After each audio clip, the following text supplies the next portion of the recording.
L'arche dans l'Ancien Testament est connue à la fois comme l'arche du témoignage et l'arche de l'Alliance.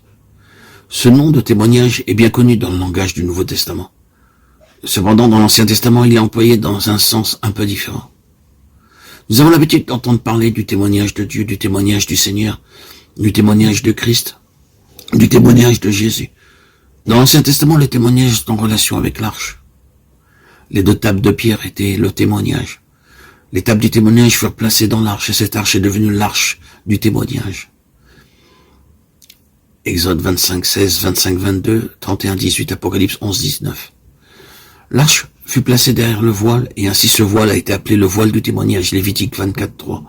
À cause des tables de l'arche et du voile, le tabernacle a été appelé le tabernacle du témoignage. Nombre 1, 50. Le témoignage, c'est la loi. Nous avons l'habitude d'associer ce terme de témoignage avec une profession de foi ou être un témoin. Mais nous oublions que le témoignage, c'est tout simplement Dieu. Dans le psaume 119, David déclare qu'il se réjouit d'obéir à Dieu, à ses commandements, ses lois, ses préceptes et ses statuts. Mais il dit aussi qu'il se réjouit de son témoignage. Ce témoignage, c'est le témoignage de la nature de Dieu. Dans un passage, le témoignage est associé à la sainteté de Dieu. C'est par-dessus toute autre chose. Le témoignage que Dieu désire pour son peuple, une sainteté parfaite. Nul ne peut aller vers Dieu sans l'absolu de cette sainteté. Le témoignage de Dieu ne peut se trouver qu'en Christ. Les 2 tables de la loi ne se trouvaient pas ailleurs que dans l'arche. Aucun homme n'a pu faire pleinement la volonté de Dieu.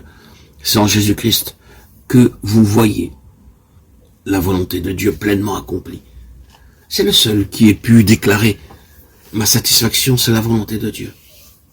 Les tables dans l'arche étaient le témoignage de Dieu, et non pas mon témoignage. Comment puis-je faire l'expérience d'un tel témoignage?